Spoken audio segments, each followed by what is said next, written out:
महाबोधी बुद्धविहार बौद्ध समाजाच्या ताब्यात देण्यात यावा आणि संबंधित ऍक्ट रद्द करण्यात यावा या मागण्यांसाठी सर्वपक्षीय सामाजिक, धार्मिक आणि राजकीय संघटनांच्या वतीने मुंबईतील आझाद मैदानावर भव्य मोर्चा काढण्यात येणार आहे। या मोर्चामध्ये सर्व पक्षांचे पदाधिकारी, कार्यकर्ते तसेच विविध धार्मिक, सामाजिक संघटनांचे प्रतिनिधी मोठ्या संख्येने सहभागी होणार आहेत। या आंदोलनात रायगड जिल्ह्यातील कार्यकर्ते, पदाधिकारी आणि समाज बांधव मोठ्या संख्येने सहभागी होणार असून आझाद मैदानावर बौद्ध बांधवांची मोठी उपस्थिती राहणार असल्याचे सांगितले आहे।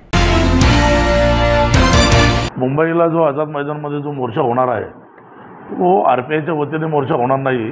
तर आरपीआय लीडिंग जरी करत असेल तरी तिथे सर्व पक्षीय, सामाजिक आणि राजकीय आणि धार्मिक संघटनेचे सगळे पदाधिकारी, कार्यकर्ते आणि समाज बांधव त्या ठिकाणी आझाद मैदानामध्ये मोर्चाला उपस्थित राहणार आहेत। मोर्चा आहे महाबोधी बुद्धविहार जो आहे बिहारमध्ये, तो महाबोधी बुद्धविहार बौद्धांच्या ताब्यात द्या ही जी मागणी आहे, तिथला जो ॲक्ट आहे तो रद्द करा, या मागणीसाठी खऱ्या अर्थाने तो मोर्चा आहे। आणि तो मोर्चा सर्व पक्षीय आहे, सर्व धार्मिक संघटना देखील त्याच्यामध्ये सहभागी आहेत।